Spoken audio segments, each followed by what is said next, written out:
everyone. It's so nice to see you. My name is Rachel Waddell, and we are the CSU Concert Orchestra.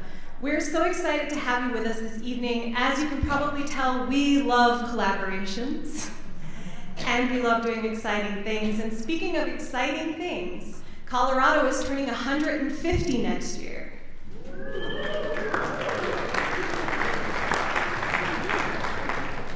So we decided to throw Colorado an early birthday present party, because who doesn't love presents, especially early presents? And so I want to say that a lot of the ideas and collaborations that we come up with are the amazing results of these students behind us. Most of these students are not music majors. In fact, would those students who are music majors just raise your hand right now? And we love them.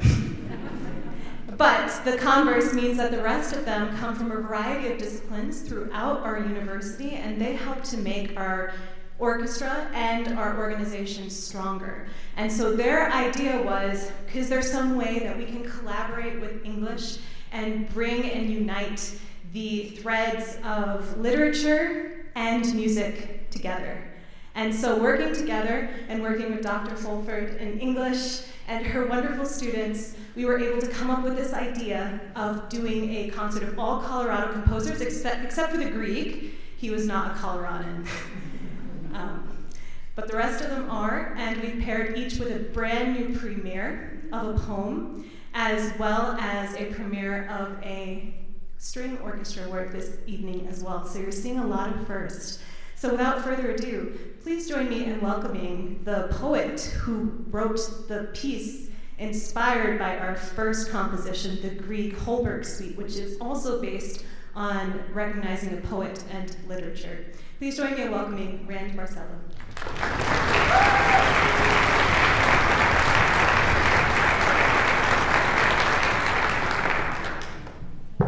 Hello, my name is Rand Barcelo. I'm here to share my poem that I wrote about that song you just heard. I wrote it inspired by the elms that grow in the Oval on CSU's campus, and it's called Elms. The way these trees challenge me, the way they split and scrape their leaves that tinge the sky until their black boughs are dry, until the berries slap the bark, silken bells when the wind blows. Through the elms that tower over me, but higher still, the torch of youth that singes eternally scarlet, the evening sky, the immense flame of the ship Judea pulsing over bright current clouds, and the vapors that fall leave soft stains on my vision when the steam of scalding ambition ebbs from 1,000 young minds who drift like the fall of rebel angels through the shadows of collegiate elms, searching for the old philosophers who travel today in their work boots, who gather gravel and mulch and dance around Rodin's immortally constipated thinker, to get him to open up who, they say, holds the answers for the scientists and the believers. Inside stone, a dogma that crumbles over time, crumbles so finely to tachyons of time that swirl in the murk. Glittering and sinister, but history flows to the top, buoyant like bones, breaching and bubbling by the deep blue coastal dreams, the arc of their shores like a comet that scathes. For an instant, its echo over the sea foam scrapes fractal dust from between stars to fall, to rise. In the mirror of waves, the comet on its way to some abyssal tributary. Beyond reaches a gleaming purple disk spilling delicately over its one round edge.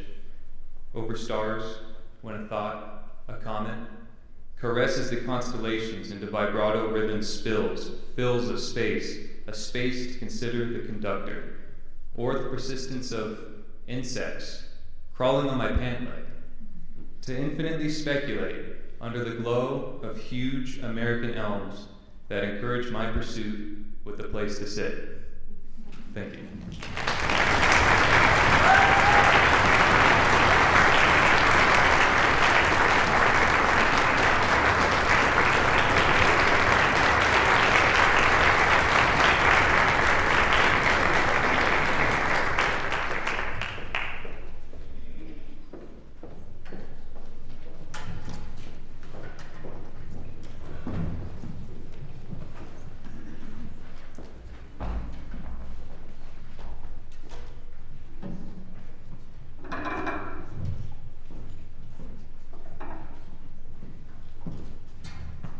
Good evening, everybody. How are we? Good. Wonderful.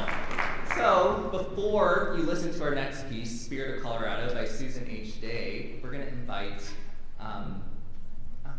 remind me of your name. Lindsay Zamboni Cutter. I knew that, right? Welcome her up.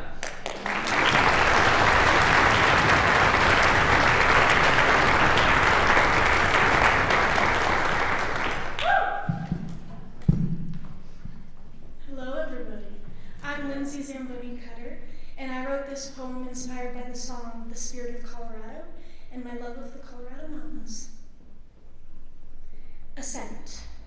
My foot stumbles on loose gravel, but I have her to catch my fall, and her grass will let me rest. My tears roll to the dirt, but her brooks will cover the sound, and her flowers will soak up what's left.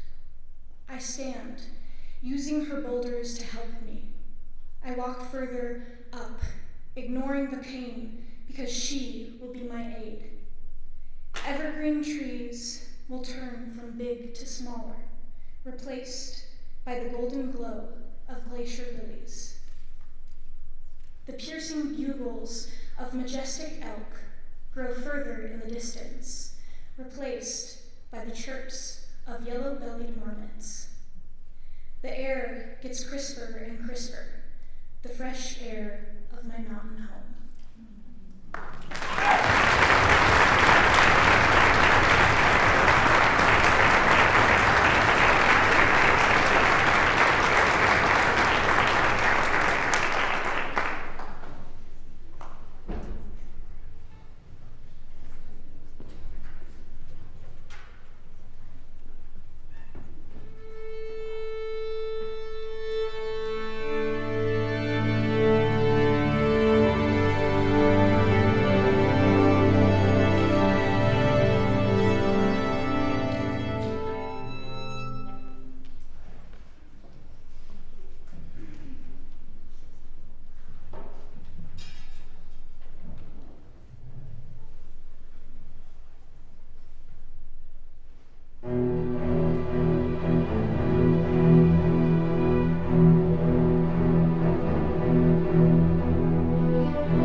My name is Sam Cooper, and I'm the Assistant Conductor of Orchestras and the Graduate Teaching Assistant of Orchestras here at CSU.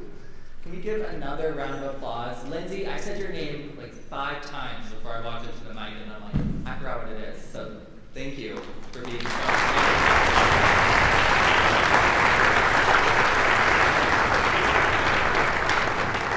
Now, real quick, before we move on to our next piece, there are some humans in our orchestra who will not be returning in the spring because, as you can imagine, a lot of STEM classes are at 1 in the afternoon when we rehearse.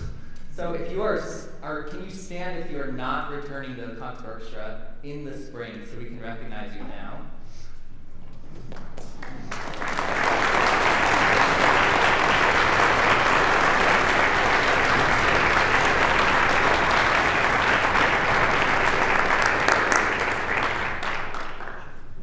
And they know there's always a spot for them down the road if they wish to come back, and I hope they do.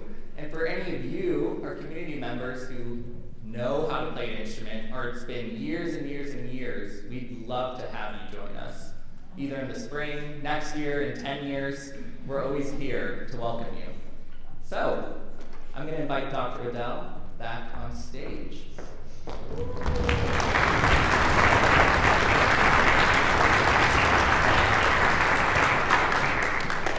Thank you so much. Are you enjoying your evening so far?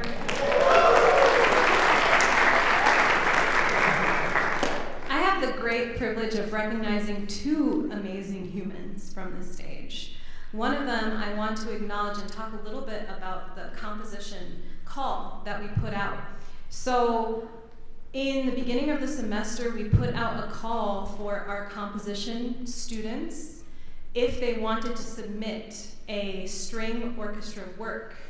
And we honestly received such incredible submissions. It was really hard to narrow it down, but being tasked with making hard decisions is what we have to do. And so we had a very, very talented composer write this next piece, and I want to acknowledge them from the audience. So will you please acknowledge Alex Rumley?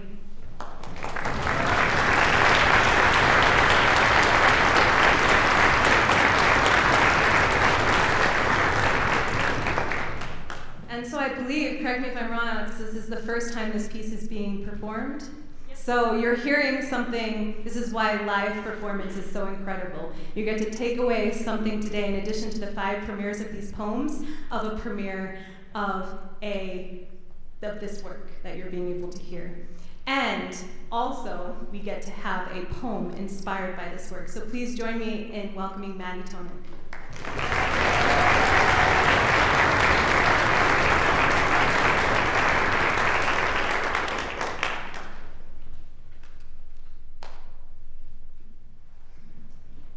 Hello, my name is Maddie Toner, and this poem was inspired by prairie fields.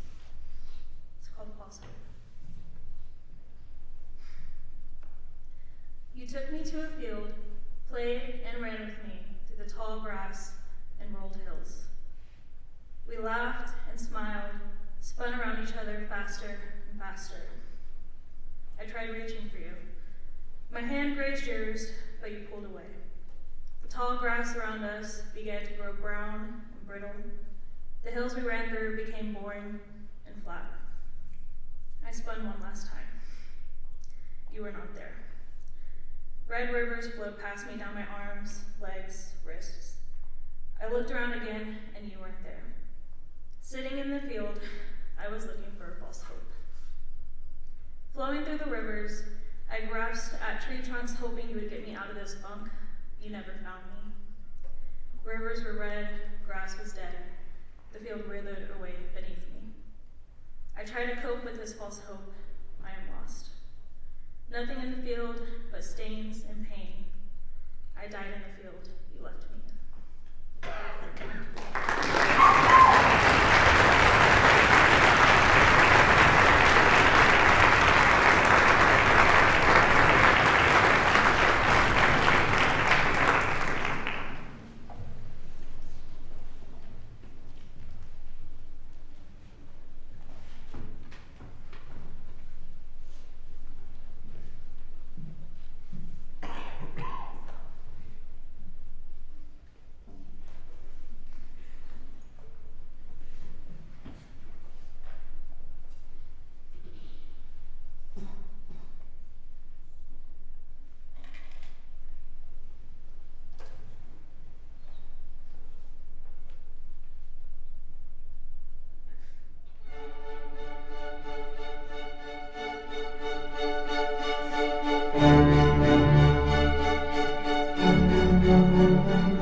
before we perform our next piece, we have yet another poet premiere. Please join me in welcoming Anna Skarupa.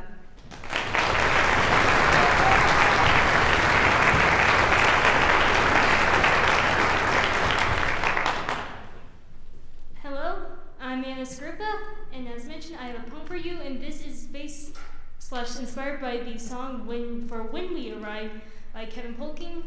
I found this song to be a mixture of both hopeful themes and maybe darker themes, and I think that might come out in the poetry. You decide. Sleepless nights upon sleepless nights, hands shaking with anticipation, for victory or defeat, only tomorrow will tell. One thought keeps me alive, a never-ending enchantment, a word so sweet, like summer's honey, or gentle's fire in harsh winter's storm. Home. That's the place where I'll bury my soul. Underneath the redback tree, resting place for my weary bones, where I can finally sing the ocean's praises. Let that be the place I rest. Let it be my last. Let mother embrace me, it's her right. Let the gentle earth open up her arms for me, and if I can't have her, let me live forever in hope.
I think one of the beautiful things about collaborations is the opportunity to come in with an idea singularly, and then through the process of collaboration to end up with something better than anything you could have imagined on your own.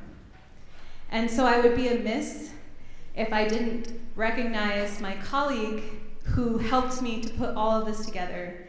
Please welcome Dr. Fulford.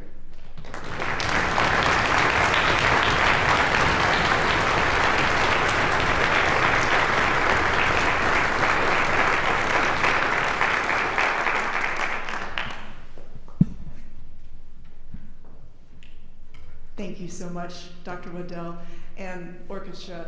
These folks are so amazing, and this sort of departmental cross-collaboration doesn't really happen as frequently as I wish it did. So I'm Devin Fulford. I'm an assistant professor in our English department, and the poets that you are hearing this evening are either my current or former students. This was not a project for class. This was not something for which they got extra credit. I didn't pay them to be here. They all decided on their own volition, by a simple prompt, that they would like to be here and do this. And I'm so excited that they did. In addition, Dr. Waddell asked if I would like to read a poem in commemoration for our late poet laureate, Andrea Gibson. And if you're not familiar with Andrea's work, they were a phenomenal spoken word, slam poet, activist, humanitarian. And the poet laureate is really somebody of a particular geographical area that not only represents that area, but they bring poetry to the people. They make it accessible, and nobody did that better than Andrea did. They were taken from us far too soon. They passed away in July of this year from terminal cancer. The final book that they had published is called You Better Be Lightning, and I'm going to read the opening poem from this book. It is called Acceptance Speech After Setting the World Record in Goosebumps. And I chose this poem in particular because it feels very, very hopeful. Despite the season, despite the year, despite the country in which we all live right now, despite everything that's happening, I don't really think there's ever a bad time for a poem filled with hope. So I will not be performing this as Andrea did. They were so incredible, but I hope you enjoy it nonetheless. Acceptance Speech After Setting the World Record in Goosebumps. I wasn't by any means a natural. Was not one of those wow hounds born jaw-dropped. I was tough in the husk, went years untouched by rain, took shelter seriously, even and often especially in good weather. My tears, like teenagers hiding under the hoods of my eyes, so committed they were to never falling for the joke of astonishment. When I was told there were 7 wonders of the world, I trusted the math, believed I had seen none of them. Of course, beauty hunted me. It hunts everyone. But I outran it, hid in worry, regret, the promise of an afterlife or a week's end. Then one day, in a red velvet theater in New Orleans, I watched Maya Angelou walk on stage. 17 slow steps to the mic. She took a breath before speaking, and I could hear God being born in that breath. My every pore reached out like a hand pointing to the first unsinkable lotus in the bayou of the universe. I never felt anything like it. Searched the encyclopedia for the feeling's name when I got home. Goosebumps. Afterward, I thought, I can do this. Started training morning to night, crowbar swinging like a pendulum at the wall of my chest. Tore the caution tape off my life and let everything touch it. Allen Iverson on the television In his first season with the Sixers, crossover sharp as a V of sparrows flying through the paint like Michelangelo's brush. 333 goosebumps. My baby sister, sober for the first time in 13 years, calling to tell me she just noticed our mother's eyes are green. 505 goosebumps. One day, my friend scored tickets to a Prince concert. Tiny venue. I was right behind the sound booth. Prince's entire band that evening, women. At the end of the show, the sound person turned around and whispered, "He didn't play one song on the set list the whole night." I live on stages. I know what it is to scratch a plan, but not the whole trip, and still arrive to your destination 200 years before your time. 421 artists formerly known as Goosebumps. But that's just the fancy stuff. Some of them came from simple facts. It rains diamonds on Jupiter. 189 goosebumps. Blood donors in Sweden receive a thank you message when their blood is used. 301 Nordic goosebumps. One night in Ann Arbor, my friend, still undiagnosed, could not uncurl her fingers to strum her guitar, so she sang the chords instead. It was the first time in my life I had seen pain become an instrument. 10 dozen goosebumps for each and every note plucked from the string section of her refusal to silence her dream. After that, nothing in the world is gray. Even the movie of my past was released in color. The oldest man in my hometown could not get to the door to listen to our carols, so we went inside and sang it at his bedside instead. 24 boots on the front step, catching snowflakes with their tongues. 776 goosebumps. At one point, everything started doing it. A sincere apology, 221 goosebumps. An enemy's love poem, 222 goosebumps. The moon rising over the continental divide. My girlfriend and I thought it was a car driving off a cliff, and suddenly nothing in the world is dying. You ever felt that? A split second when nothing in the world is dying? 888 goosebumps, and the next day I sharpened a tiny axe so I could split the seconds myself. Too much lives in a moment to not feed it to the heart, fire in the heart, slow. A Missoula treehouse filled with candlelight, 143 goosebumps. The Octopus documentary, 54 goosebumps multiplied by 8. The biggest dog in the shelter hiding behind a teacup chihuahua, and the woman who came to adopt a cat taking all 3 of them home. 1,012 goosebumps. There is no escaping the magic now. Beauty caught me and never let me go. And the thing about the world record is, if someone breaks it after me, and they will break it after me, I will love that so much that without even trying, I will break it again. Thank you.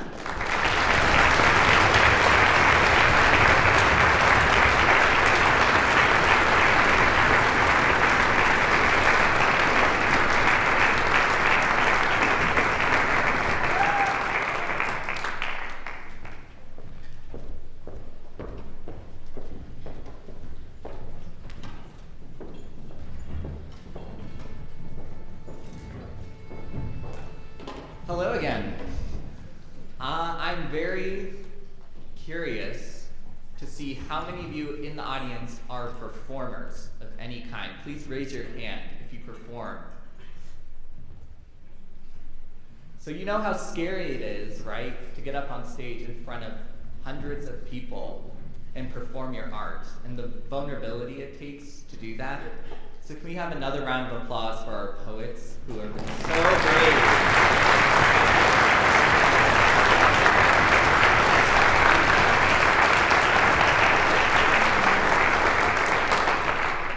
So real quick, I gotta do some self-advertising real quick, just to talk about some of our offerings in the spring. In March, Dr. Waddell has graciously let me lead the Symphony Orchestra for my master's recital, which will feature one of our CSU concerto competition winners, Karim Satiu, and then on flute, and will also feature Beethoven's Pastoral Symphony.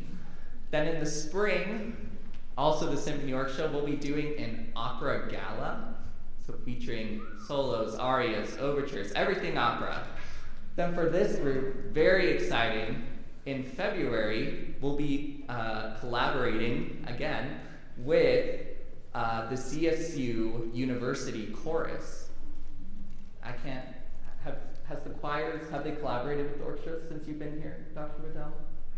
No, so this is a first for Dr. Waddell and for I, so please come out and see that. And then in April, I believe, we're doing a pollinators theme concert. So come on out, it's gonna be bug-filled, bird-filled, all the pollinator stuff. So, tonight, for our next piece, The Endless Voyage, composed by Chris Pilsner, he's actually in our audience today, and he came and worked with our orchestra this afternoon very enthusiastically. He gave such good insights about his work, and I just want to take a moment to acknowledge him wherever he is. Right there. Can we all give a round of applause?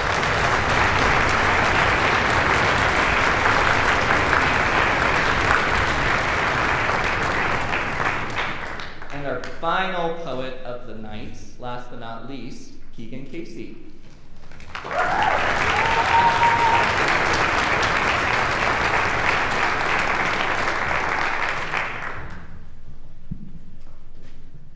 Hi, I'm Keegan Casey, and I wrote this poem called Tides, inspired by Endless Voyage.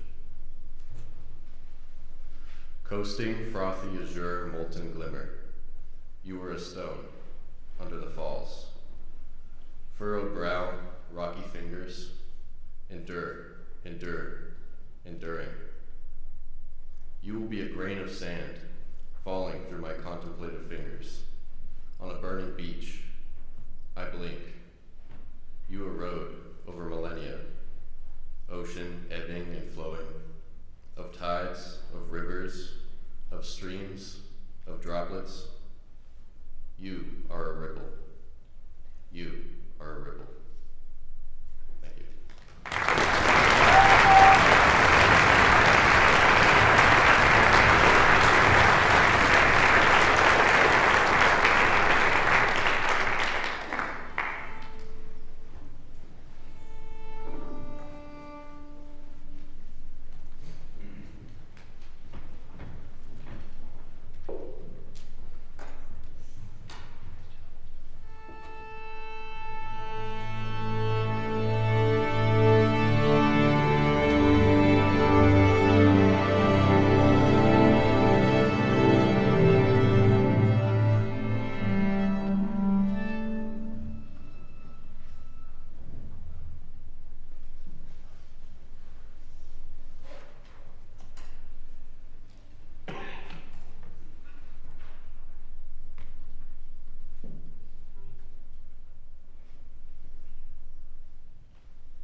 that's it.